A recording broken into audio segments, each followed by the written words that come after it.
Tolongin ya Allah, minta sama Allah, Allah pasti ngasih teman-teman.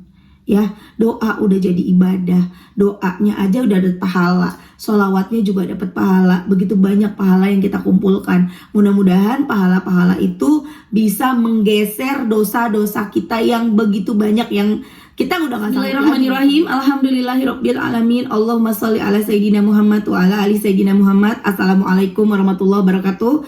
Halo teman-teman, apa kabar? Mudah-mudahan teman-teman selalu dalam lindungan Allah Subhanahu wa taala. Amin ya rabbal alamin. Alhamdulillah, kali ini aku akan sharing lagi pengalaman sholawat dari teman-teman kita. Tapi sebelumnya buat teman-teman yang belum subscribe, di-subscribe dulu biar aku makin semangat lagi bikin videonya.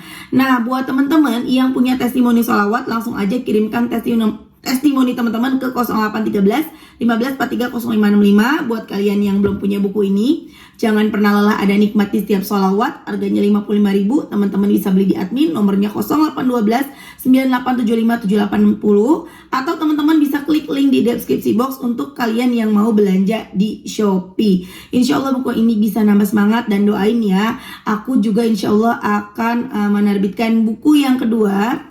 Doain supaya bukunya cepetan terbit, cepet jadi, bukunya bikin makin semangat lagi teman-teman dalam bersolawat ya. Amin amin ya rabbal alamin. Aku minta doanya ya ke kalian ya teman-teman ya.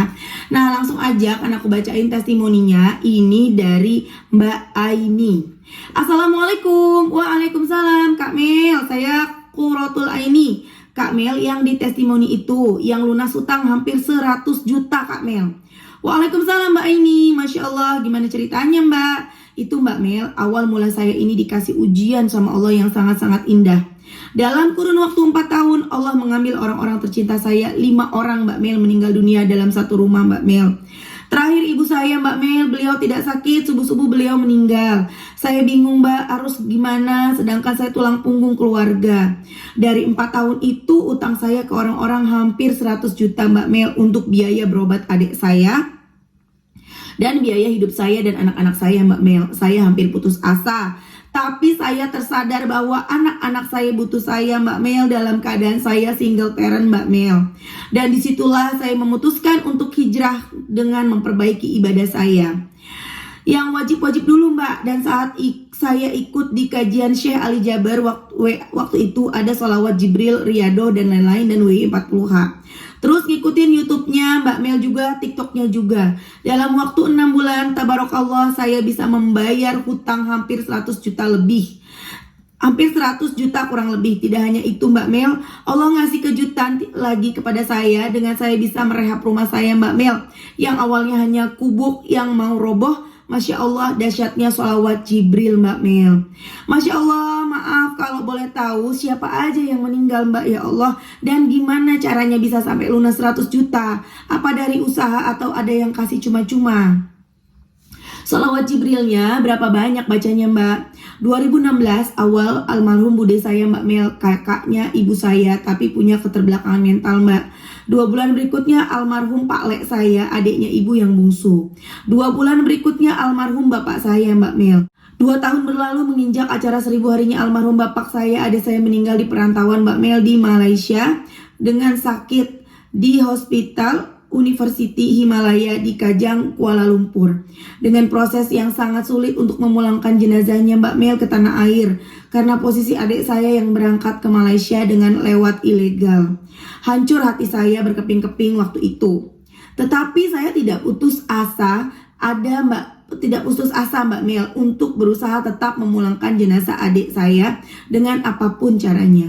Saya kesana kesini tidak ada yang membantu. Saya sadar karena posisi waktu itu sudah terlilit utang Mbak Mel. Tidak sampai di situ perjuangan saya memutuskan untuk resign dari tempat saya mengajar demi mencari bantuan untuk memulangkan almarhum adik. Alhamdulillah Mbak, atas izin Allah saya dibantu oleh kedutaan dan KBRI Malaysia untuk biaya mengeluarkan jenazah dengan biaya 42.000 ringgit setara dengan uang 200 juta Mbak Mel.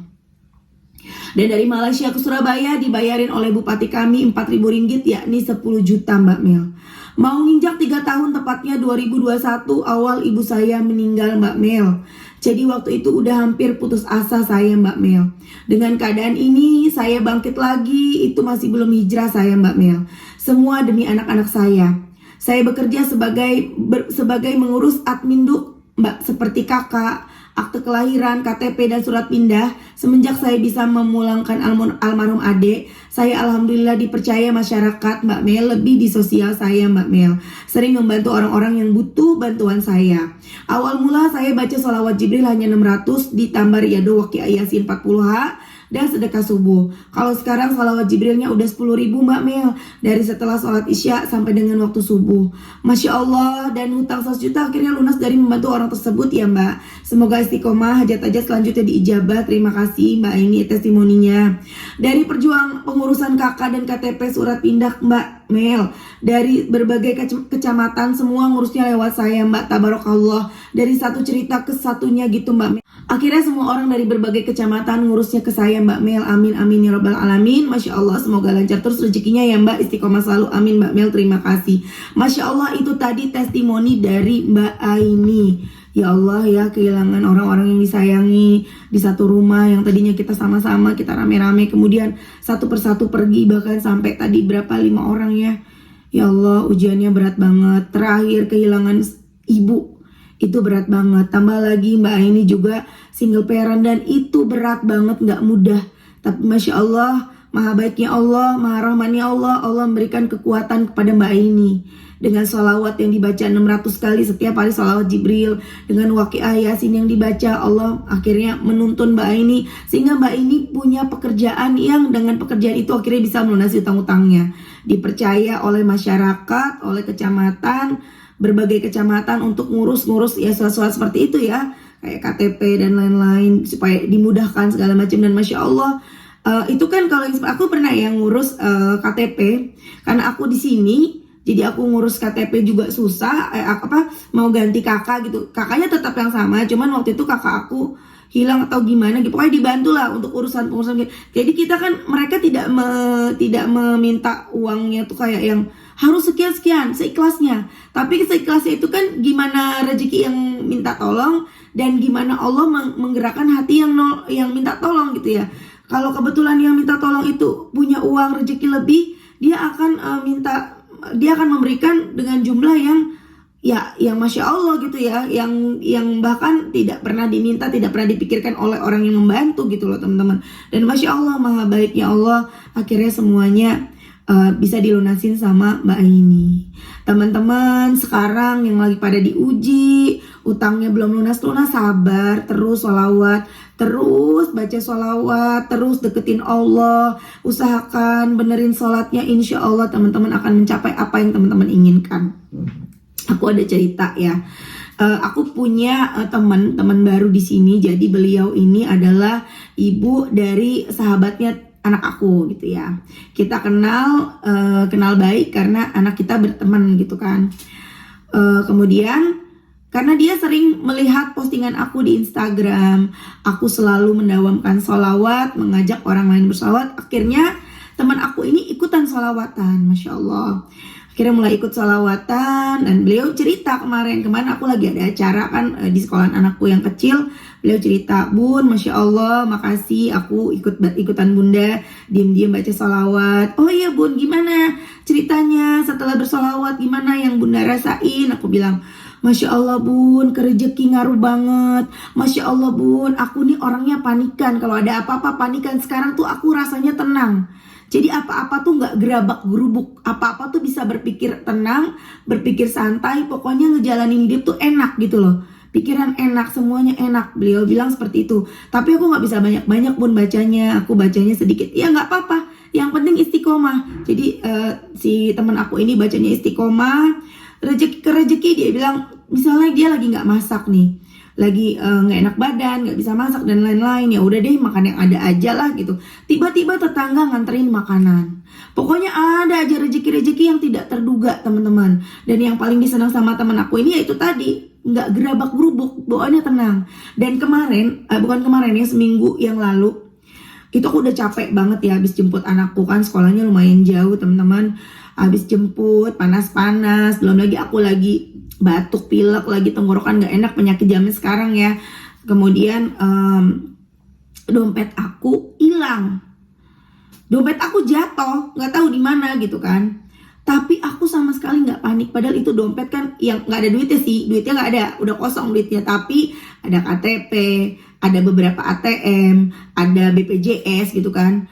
Jatuh pas udah sampai rumah, aduh dompet kemana nih? Ya udah aku jalan lagi keluar dengan santai biasa aja, aku cari sepanjang jalan. Aku pikir kemana aja tadi aku jalan, oh tadi terakhir aku ke tukang sayur.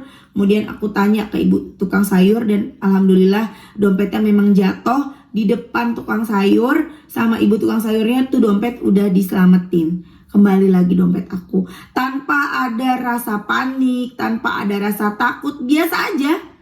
Nah, begitu juga dengan ketika aku nggak punya duit, ya teman-teman. Alhamdulillah kalau kalian bilang yang suka merasa aku Mbak Mel banyak duitnya, alhamdulillah, amin. Semoga bisa jadi sultan, bisa bantu banyak orang ya.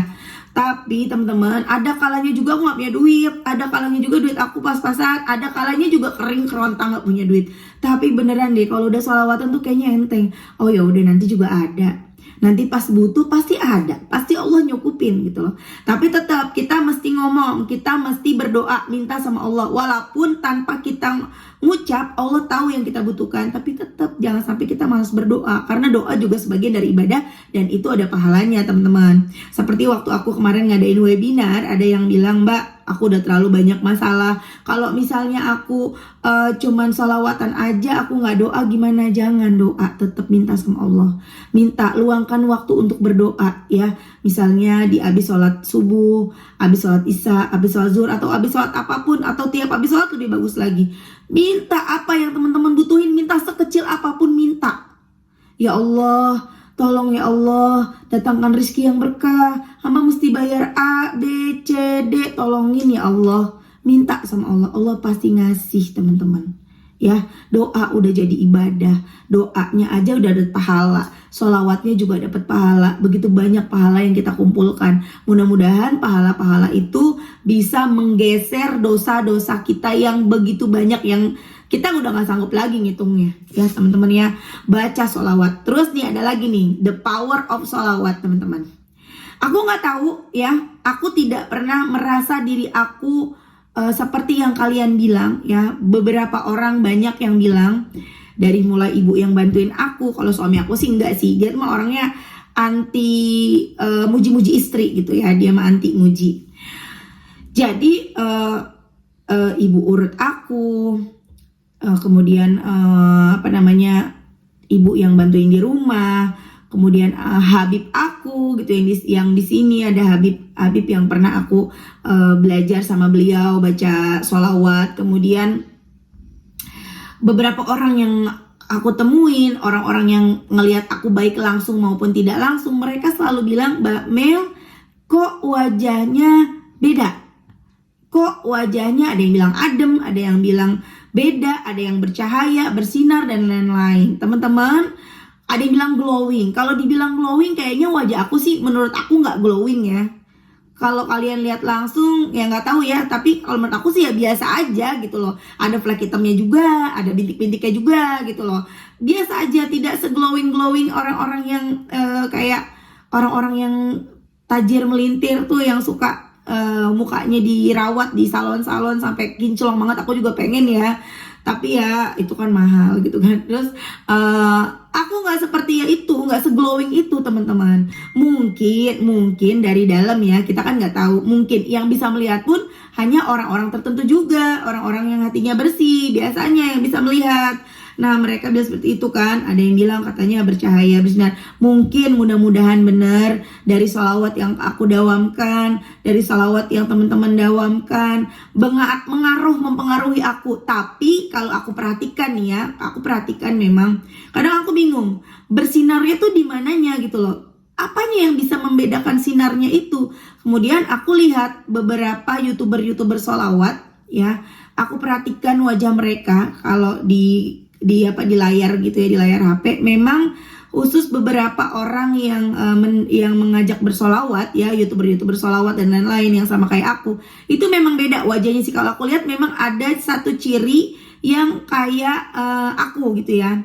Oh iya, oh mungkin ini kali tandanya ya, aku pikir gitu kan. Tapi nggak tahu lah, wallahu alam, kembali kepada Allah. Kalau memang benar, mungkin dengan solawat hati adem. pikiran tenang. Hati adem, pikiran tenang, walaupun masalahnya banyak, kan ngaruh ke wajah. Wajah kita jadi nggak kusut, wajah kita jadi nggak suram, ya nggak? Bener nggak teman-teman? Kalau percuma nih, kita cantik misalnya ya, kulit kita putih, kita cantik, kita perawatan, tapi kita kusut, banyak masalah, banyak pikiran, jauh dari Allah, pikirannya ruwet, itu mukanya juga nggak enak dilihat. Tapi kalau kita deket sama Allah, apalagi sholawatan, pikirannya tenang, enteng, adem hatinya, itu ngaruh memang ke wajah. Ya, semua berasal dari pikiran. Bahkan orang-orang yang non muslim pun banyak kok yang wajahnya adem, yang wajahnya tuh enak dilihat. Karena apa? Berasal dari pikirannya. Pikiran dari hatinya. Hatinya yang bersih, pikirannya yang jernih, yang nggak kusut, jadi wajahnya juga enak dilihat. Cuma yang membedakan dia tidak bercahaya ya. Kalau orang non muslim dia tidak percaya. Jadi memang kita berbeda ya teman-teman. Orang muslim sama non muslim tuh kelihatan. Walaupun kulitnya hitam, walaupun dia hitam banget, tapi kalau muslim pasti kelihatan dia adalah seorang muslim. Bener nggak ya? Komen ya. Masya Allah teman-teman, itu tadi testimoni dari Mbak Aini. Kita doakan semoga Allah lancarkan terus rizkinya, istiqomah terus ya Mbak Aini. Dan semoga teman-teman yang pada punya utang-utangnya segera lunas ya, amin. Semangat terus sholawatan, jangan pernah lelah, ada nikmat di setiap sholawat. Assalamualaikum warahmatullahi wabarakatuh.